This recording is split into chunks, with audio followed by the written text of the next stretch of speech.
नमस्कार दोस्तों, genius glimpse में आपका स्वागत है। दोस्तों, आज की इस वीडियो में हम चर्चा करेंगे रीजनिंग के बारे में। दोस्तों, बहुत ही खास और इंटरेस्टिंग प्रश्न है वीडियो में, तो वीडियो पूरा देखना। इस वीडियो के अन्य पार्ट का लिंक आपको डिस्क्रिप्शन में भी मिल जाएगा। तो बिना देरी करे वीडियो को शुरू करते हैं।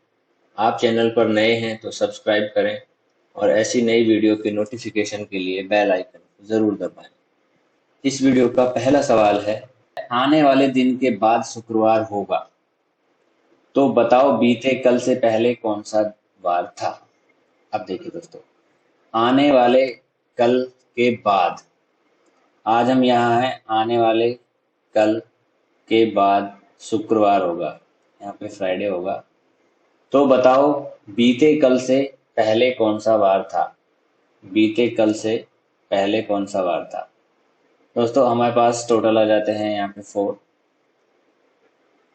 फ्राइडे का हमारे पास दिया हुआ है, तो फ्राइडे से 4 दिन पहले कौन सा दिन था, वो हमारा राइट आंसर हो जाता है। तो उसमें हमारा राइट आंसर हो जाता है सोमवार। मंडे इसका मंडे इसका राइट आंसर हो जाता है। तो इसका सही आंसर हो जाएगा ऑप्शन बी। अगला सवाल है, 1 जनवरी 2005 को सोमवार था, तो 31 दिसंबर 2005 को कौन सा वार होगा। ठीक है दोस्तों, अब इसमें पूरा सवाल है, 1 जनवरी 2005 को सोमवार था, first day of year Monday था। 31 दिसंबर 2005 को कौन सा वार होगा। इस केस में हम क्या करते हैं दोस्तों, इसमें हमारे पास 1 जनवरी दिया है, पूरे साल का एंड पूछा है, तो हमारे पास टोटल डेज होते हैं साल में 365। 1 जनवरी दिया है, हमारे पास एक डेज होगा, तो इसमें से हम घटा लेंगे, हमारे पास आएगा 364। 364 को हम 7 से अगर डिवाइड करते हैं तो हमारे पास शेषफल कितना आता है, 5, 35, 1, 4, 7 दूनी 14। दोस्तों, शेषफल हमारा 0 आता है। दैट मीन्स कि 31 दिसंबर 2005 को भी सोमवार ही होगा। इसमें से हमारा ऑप्शन कौन सा राइट हो जाता है, ऑप्शन राइट हो जाता है हमारा डी, सोमवार है, तो डी इसका सही उत्तर हो जाता है। अगला सवाल है, 15 मार्च 1995 को कौन सा वार था। दोस्तों, सेम ट्रिक आ जाती है इसकी, जो लास्ट में मैंने दिखाया था पूरा, इसमें ईयर का कैलकुलेशन होता है, विषम डेज वगैरह निकाल के इसका सही आंसर निकालते हैं। तो उसी लॉजिक के बेस पे आप मूव कर सकते हैं। तो इसका सही आंसर हो जाता है ऑप्शन बी, ऑप्शन डी, बुधवार इसका राइट आंसर हो जाता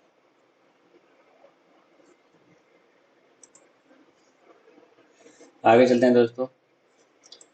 अगला सवाल है, 6 दिसंबर 1992 को क्या वार था। इसका राइट आंसर हो जाता है दोस्तों ऑप्शन ए, रविवार। रविवार इसका राइट आंसर हो जाता है। आगे चलते हैं। यदि 23 जनवरी 1984 को बुधवार रहा हो, तो बताओ 11 अगस्त 1984 को कौन सा दिन होगा। ठीक है, इसके लिए हम चलते हैं कैलकुलेशन लॉजिक। 13 जनवरी 1984 को बुधवार रहा, तो बताओ 11 अगस्त 1984 को कौन सा दिन होगा। सेम ईयर है दोस्तों, मंथ का डिफरेंस है। हमें मंथ वाइज टोटल निकालना होता है। टोटल निकालना होता है मतलब जनवरी हमारा 31, 31 का होगा। इसी तरीके से फरवरी, मार्च, अप्रैल, मई, जून, जुलाई, अगस्त। अगस्त भी हमारा 31 का होगा, यहाँ पे ये सब प्लस होगा। उसके बेस पे हम इसको डिवाइडेड बाई 7 करते हैं। डिवाइडेड बाई 7 करते हैं तो हमारा आंसर आएगा। अगला सवाल है दोस्तों, यदि 13 जनवरी 1984 को बुधवार रहा हो, तो बताओ 11 अगस्त 1984 को कौन सा दिन होगा। ठीक है, इसमें हम क्या करते हैं, 13 जनवरी, 13 जनवरी हमारा 31 का होता है, -13 हमारे पास आया 18। इसको हम डिवाइड करेंगे 7 से और इसका शेषफल हम निकाल लेंगे, तो 7 दूनी 14, शेषफल आया 4। इसी तरीके से हम निकालते जाएंगे। देखिए दोस्तों, एक चीज और है यहाँ पे, 1984 हमारा लीप ईयर है। लीप ईयर निकालने के लिए हम क्या करते हैं, जितना भी हमारा ईयर होता है उसको हम 4 से डिवाइड करते हैं। अगर उसका शेषफल 0 आता है दैट मीन्स कि वो लीप ईयर हो जाता है। लीप ईयर में हमारा क्या होता है, हम लीप ईयर में हमारी जो फरवरी होती है वो 29 डेज की होती है। तो इस केस में हम फरवरी के लिए करेंगे 29 डिवाइडेड बाई 7, 7 चौक 28, इसमें हमारे पास 1 आ गया। उसके बाद करेंगे मार्च, मार्च हमारा 31 डिवाइडेड बाई 7, 7 चौक 28, इसमें हमारा 3 आ गया। ठीक है, अब देखिए दोस्तों यहाँ पे 4 4 प्लस 3 ये 7 हो गया, तो हमारा ये कैंसिल हो जाता है, इसका कोई मतलब नहीं रह जाता है। अब देखिए मार्च हो गया हमारा, अप्रैल चलते हैं। अब अप्रैल हमारा 30 का होता है डिवाइडेड बाई 7, हमारे पास 2 आ गया। मई में चलते हैं, मई हमारा 31 होता है डिवाइडेड बाई 7, हमारे पास 3 आ गया। जून में हम चलते हैं, जून हमारा 30 होता है डिवाइडेड बाई 7, 2 आ गया हमारा। अब फिर से देखिए हम दोस्तों, 2 2 4 और 3 7, ये भी हमारा कैंसिल हो जाता है। अब हमारा आता है जून। जून हुआ हमारा 30 divided by, sorry June no जुलाई। जून हमारा हो चुका है दोस्तों, हमारा आता है जुलाई। 31 डिवाइडेड बाई 7, हमारे पास आया 3। अब देखिए हमको जाना है अगस्त। अगस्त में हमको जाना है कितने, 11 अगस्त तक हमें जाना है। तो 11 को हम 7 से डिवाइड करेंगे तो हमारे पास 11 डिवाइडेड बाई 7, हमारे पास आया 4। तो हमारे पास यहाँ पे 4 आ जाता है दोस्तों। 4 और 3 7, हमारा ये भी कैंसिल। हमारा जो फाइनल शेषफल बचता है वो 1 बचता है। 1 बचता है दैट मीन्स, इसका मतलब है कि बुधवार से अगला दिन जो होगा वो 11 अगस्त 1984 का दिन होगा। बुधवार से अगला दिन होता है बृहस्पतिवार, तो हम ऑप्शन देख लेंगे अपना बृहस्पतिवार, तो ऑप्शन ए इसका राइट आंसर हो जाएगा। अगला सवाल है दोस्तों, दिसंबर 17 1982 को शनिवार था, तो दिसंबर 22 1984 को कौन सा दिन, कौन सा वार या दिन होगा। देखिए दोस्तों इसमें साल का गैप है। सेम कैलकुलेशन डेज के लिए कर सकते हैं हम। 17 दिसंबर से लेके हमारे पास 84 दिसंबर 22 तक जा रहा है, तो हमारे पास में पूरा 1 साल का गैप आ जाता है। उसी तरीके से आप कैलकुलेशन कर सकते हैं जैसे मैंने पिछले क्वेश्चन में बताई है। आप करके देखिएगा इसका क्वेश्चन, अपने अकॉर्डिंग आप क्या निकाल पाते हैं, और हमें कमेंट में जरूर बताइएगा इसका आंसर आपके लिए क्या, यह आपका सही आंसर आया क्या क्या आया। इसका सही आंसर है रविवार। इसकी कैलकुलेशन आप करिएगा दोस्तों। अगला सवाल है, अधिवर्ष को छोड़कर यदि किसी साल का पहला दिन शुक्रवार था तो उस साल का आखिरी दिन क्या था।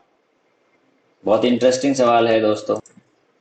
देखिए दोस्तों, अधिवर्ष को छोड़कर बोला है इसने, दैट मीन्स लीप वर्ष नहीं है वो।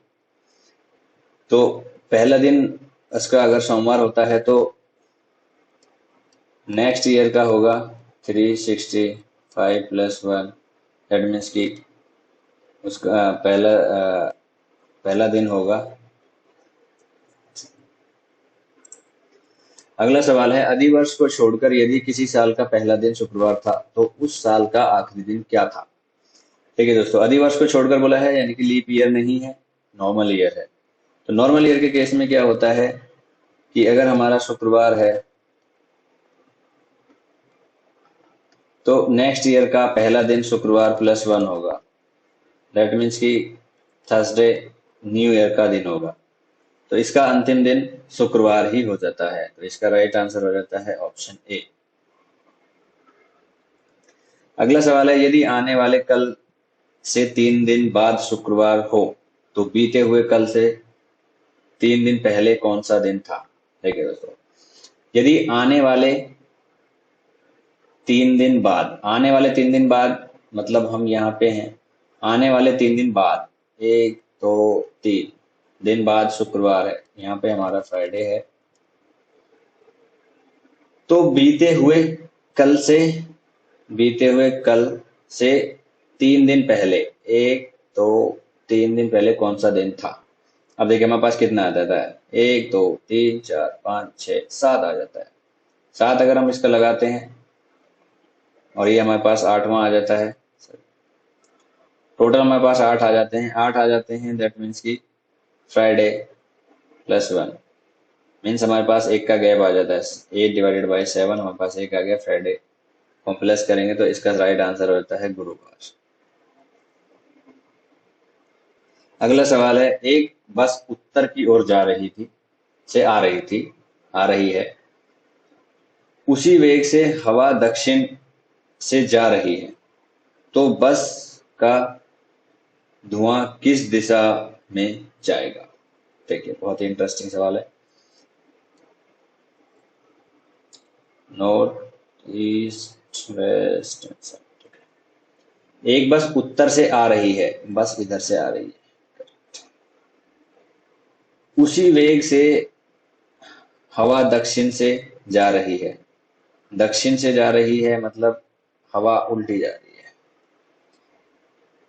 तो बताइए बस का धुआं किस दिशा की ओर जाएगा? तो इसमें कोई बदलाव नहीं होगा दोस्तों, बस का धुआं वैसे भी पीछे की डायरेक्शन में ही जा रहा है और वायु भी उसी तरफ चल रही है, तो इसका सही आंसर हो जाता है उत्तर, उत्तर दिशा में ही इसका धुआं जाएगा। अगला सवाल है, ए एम के दक्षिण पूर्व में है तथा एन ए से उत्तर पूर्व में है, तो एम एन से किस दिशा में है? बहुत ही इंटरेस्टिंग सवाल होते हैं ये दिशा वाले। एन डब्ल्यू ई, अब देखिए मैं लिखते हैं, ए एम के दक्षिण में है, हमने बोला एम है या ए दक्षिण में है, दैट मीन्स कि ए दक्षिण में है, तथा एन ए के उत्तर में है, एन ए के उत्तर में है, एन ए के उत्तर में है, तो एन यहाँ पे कहीं बीच में होगा,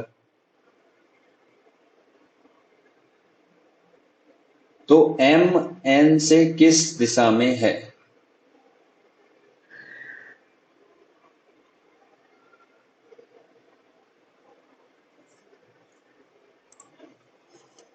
अगला सवाल है, ए एम के दक्षिण पूर्व में है तथा एन ए के उत्तर पूर्व में है, तो एन एम से किस दिशा में होगा? देखिए दोस्तों बहुत ही इंटरेस्टिंग प्रश्न है, डबल दिशाओं का यूज किया गया है, तो थोड़ा सा संभल के इसका ग्राफ बनाना होता है।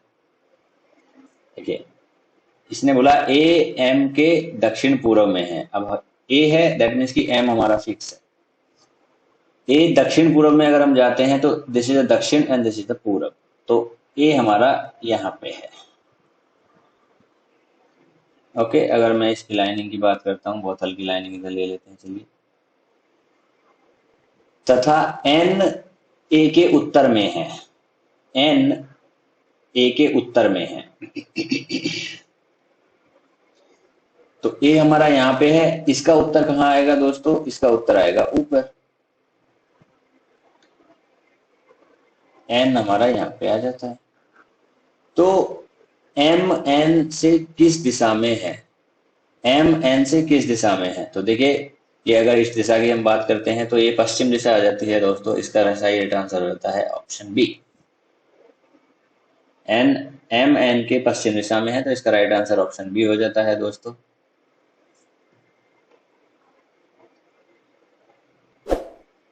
तो यहीं पे वीडियो समाप्त होता है दोस्तों, वीडियो आपको पसंद आया होगा, शॉर्ट ट्रिक्स जो हमने आपको सिखाए हैं याद रखिएगा, प्रैक्टिस करिएगा, काफ़ी यूजफुल हैं। तो वीडियो को लाइक और शेयर जरूर कीजिएगा और सब्सक्राइब करना ना भूलें अगर आपने सब्सक्राइब नहीं किया है तो। धन्यवाद।